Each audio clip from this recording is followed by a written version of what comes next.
दोस्तों आप लोगों का स्वागत है मेरे यूट्यूब चैनल वंदना स्टडी 95 में। दोस्तों आज हम लोग हिंदी का प्रैक्टिस सेट लाए हैं जो लेखपाल और सुपरटेट के लिए अति महत्वपूर्ण क्वेश्चन होंगे। तो आइए दोस्तों हम लोग शुरू करते हैं। पहला क्वेश्चन, जिस वर्ण का उच्चारण में तिगुना समय लगता है उसे क्या कहते हैं? तो आप लोगों को पता है उसको हम लोग प्लुत कहते हैं। और हस्व चार होते हैं, आ, ई और उ और रे। तो ये चार होते हैं स्वर। इसके बाद अगला क्वेश्चन है, निम्नलिखित में से कौन सा तत्सम शब्द है?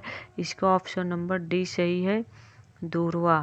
ये इसका तत्सम है, बाकी ये तीनों तद्भव है। अगला क्वेश्चन है, वो कवि जो तत्काल कविता कर सके के लिए एक शब्द, तो वो आशु कवि कहलाता है। उसके लिए एक शब्द है आशु कवि।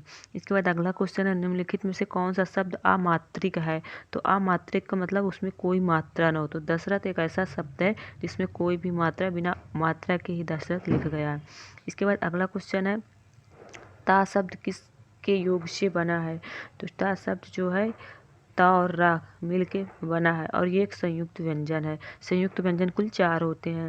इसके बाद अगला क्वेश्चन है, हम लोगों को गद्यांश पढ़कर उसका आंसर देना है। तो क्वेश्चन है, संस्कृत किससे बढ़ती है? तो इसका जो है ऑप्शन है विकास से, आदान प्रदान से, सोच विचार से, तर्क वितर्क से। तो यहाँ पे आपको पढ़ना होगा, संस्कृत का स्वभाव है कि वो आदान प्रदान से बढ़ती है। ये हमको यहाँ पे मिल गया बढ़ती है, और यहाँ संस्कृत किससे बढ़ती है? तो ये यहाँ पे मिल गया आदान प्रदान से बढ़ती है। आपका ऑप्शन नंबर बी सही है। इसके बाद अगला क्वेश्चन है, ज्यादा का विलोम शब्द क्या है? तो आप लोगों को पता है ज्यादा का उल्टा होता है कम। तो इसका ऑप्शन नंबर सी होगा। इसके बाद है ओ औ का उच्चारण स्थान। तो आप लोगों को पता है कि ओ और औ जो है आ प्लस ऊ से मिलकर बना है। तो आ हमारा कंठ से बोला जाता है और ऊ ओष्ठ से बोला जाता है। तो कंठ और ओष्ठ दोनों को मिला के कंठोष्ठ हो जाएगा। तो ऑप्शन नंबर डी सही है। इसका जो है ऑप्शन नंबर डी कंठोष्ठ होगा। इसके बाद अगला क्वेश्चन है, कंठ तालब। कंठ तालब जो है ए और ए आय को बोलते हैं। ए आय ये हमारा कंठ तालब है, क्योंकि इस पे जो है आ प्लस ई या बड़ी ई दोनों हो सकता है, बड़ी ई भी हो सकता है। तो आ हमारा कंठ से और ई तालु से, तो दोनों को मिला के कंठ तालु। ओष्ठ से हमारा छोटा ऊ और बड़ा ऊ, ये दोनों तो ओष्ठ से। तालब से हमने बता दिया कि आपका छोटी और बड़ी ये तालब से बोला जाता है। इसके बाद अगला क्वेश्चन है, निम्नलिखित में से कौन द्विगुण व्यंजन है? तो द्विगुण व्यंजन दो होते हैं, डा और ढा। तो इसमें ये सी नंबर डा है और एक होता है ढा, ये। तो ये आपका द्विगुण व्यंजन है। इसके बाद अगला क्वेश्चन है, इनमें से कौन सा हस्व स्वर है? तो अभी हमने बताया आपको कि हस्व स्वर चार होते हैं, आ ई उ री। तो ये आपका हस्व स्वर है, आ ई उ री होता है। इसके बाद अगला क्वेश्चन है, भाषा शिक्षण की विधियां नहीं हैं। तो आप लोगों को पता है कि भाषा शिक्षण की जो है राजा से प्रजा की ओर ये नहीं होता है, ये ज्ञात से अज्ञात होता है, पूर्ण से अंश की ओर, सरल से कठिन की ओर। ये भाषा शिक्षण की विधियां हैं और ये राजा से प्रजा की ओर ये गलत है। तो ये ऑप्शन नंबर आपका सी सही होगा, क्योंकि यहाँ पे पूछा नहीं है। इसके बाद अगला क्वेश्चन है, भाषा कौशल में कौन नहीं है? तो आप लोगों को पता है कि भाषा कौशल जो है तीन होते हैं, एक वाचन, पठन, लेखन। ये आपका अभिनय नहीं है, तो ऑप्शन नंबर डी सही है। इसके बाद अगला क्वेश्चन है, भाषाई आधार पर सर्वप्रथम किस राज्य का गठन हुआ था? तो वो आंध्र प्रदेश हुआ था। इसके बाद आपका अगला क्वेश्चन है, रिक्शा शब्द कैसा शब्द है? तो ये एक जापानी शब्द है, रिक्शा हमारा जापानी शब्द है। इसके बाद अगला क्वेश्चन है, श्री माता प्रसाद गुरु ने विराम चिन्हों की संख्या कितनी बताई है? तो इन्होंने जो है 20 बताई है, चिन्हों की संख्या 20। विलोम की दृष्टि से कौन सा युग्म गलत है? तो आप लोगों को यहाँ पे ढूंढना कि कौन सा गलत है। तो गौरव का लाघव होता है, सबको पता है। सृष्टि का प्रलय होता है, साहचर का अलगाव होता है, लेकिन सुलभ का प्राय नहीं होता है, जबकि सुलभ का विलोम होता है दुर्लभ। सुलभ का दुर्लभ होता है और प्राय का अप्राय होता है। प्राय का विलोम जो है अप्राय होता है, अप्राय। तो हमने यहाँ पे बता दिया कि सुलभ का दुर्लभ और प्राय का अप्राय। इसके बाद अगला क्वेश्चन है, जिसे ब्रह्म जगत का ज्ञान न हो, तो उसके लिए जो है, जिसे बाहर जगत का ज्ञान न हो, उसके लिए एक शब्द होगा कूपमंडूप।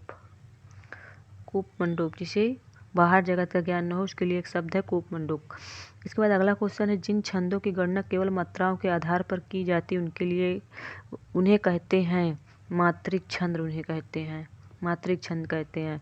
अगला क्वेश्चन है, यह मुख है या चंद्र, इसमें अलंकार है। तो यहाँ पे संदेह हो रहा है कि ये मुख है या चंद्रमा है, तो संदेह है, तो यहाँ पे आपका बी, ऑप्शन नंबर बी सही है। इसके बाद आपका अगला क्वेश्चन है, गय धन इका में कौन सी संधि है, तो आप लोगों को पता है इसका गायिका बनेगा, गय धन इका गायिका बनेगा, अयादि संधि है।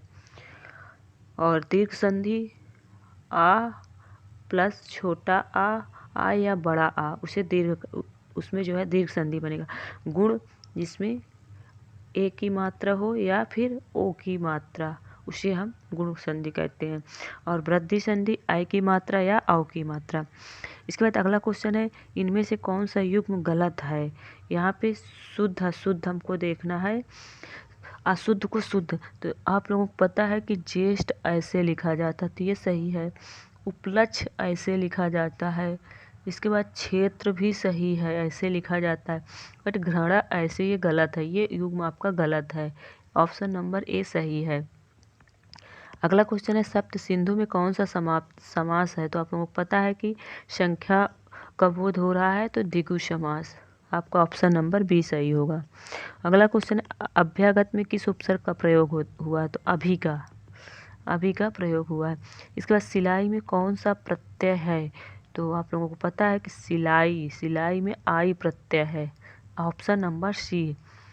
अगला क्वेश्चन है, निम्न में से कौन सा युग्म गलत है, गूलर का फूल होना, दुर्लभ वस्तु, आँख की किरकिरी होना, अप्रिय लगना, खिचड़ी पकाना, किसी षड्यंत्र की तैयारी करना, ऊँट के मुंह में जीरा को खाना, ये आपका गलत है, ऊँट के मुंह में जीरा को खाना है, ऑप्शन नंबर डी गलत है। ऊँट के मुंह में जीरा का अर्थ होता है कि बहुत खाने वाले को थोड़ा देना, इसका ये अर्थ होता है। अगला क्वेश्चन है, ज्ञान प्राप्त में कौन सा समास है, तो यहाँ पे आप लोगों को पता है कि इसमें तत्पुरुष समास है, बट इस पे जो है तत्पुरुष के साथ साथ जो है विभक्तियाँ भी दे दिया है। तो आप लोगों को पता है ज्ञान को प्राप्त, तो ज्ञान को, तो यानी कि कर्ता ने कर्म का चिन्ह क्या होता है, को होता है, तो यहाँ पे आपका ऑप्शन नंबर ए सही है, ज्ञान को प्राप्त कर्म तत्पुरुष है।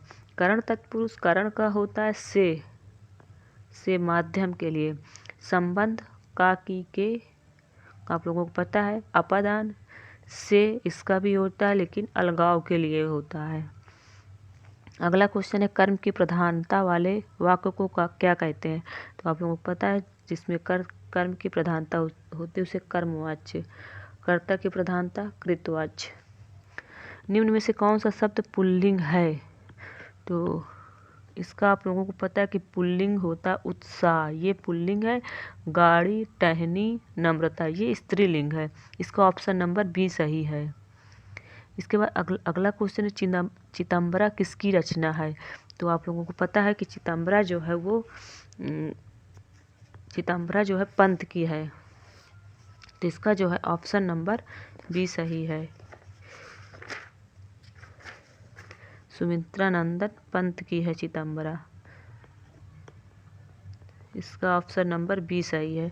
और इसकी और एक दो रचनाएं हैं जो बहुत महत्वपूर्ण है, जैसे आपका है युगांत है, युगवाणी है, और इसके बाद वीणा, पल्लव, गुंजन, ये सब चितंबरा की सुमित्रानंदन पंत की हैं। एक तो चितंबरा हो गई, दूसरी आपकी युगांत, तीसरी युगवाणी, फिर गुंजन, पल्लव, वीणा, ये सब सुमित्रानंदन पंत की हैं। इसके बाद आपका महादेवी वर्मा, यहाँ पे ऑप्शन दिया है महादेवी वर्मा, तो महादेवी वर्मा की जो है एक रचना है जो रश्मि है, दूसरा यामा, नीरजा, निहार और मेरा परिवार, पथ के साथी, ये सब महादेवी वर्मा ने लिखा है। और ये ऑप्शन एक निराला है, तो निराला में भी आप लोग देख लीजिए इम्पोर्टेंट जो है, राम की शक्ति पूजा है, अर्चना है, और एक कुकुरमुत्ता है, सरोज स्मृति है, जूही की कली, ये सब निराला की है। अगला क्वेश्चन है, इनमें से कौन सी रचना महादेवी वर्मा की नहीं है, पूछ रहा है नहीं है। तो आप लोगों को पता है कि इसका जो है जीवन कण ये नहीं है। अभी हमने बताया नीरजा भी है, दीपशिखा भी है और क्षणदा ये भी है, लेकिन ऑप्शन नंबर डी ये गलत है। तो आज हम लोगों ने 30 क्वेश्चन देखा है। इसके बाद आज की क्लास यहीं तक, बाकी का कल।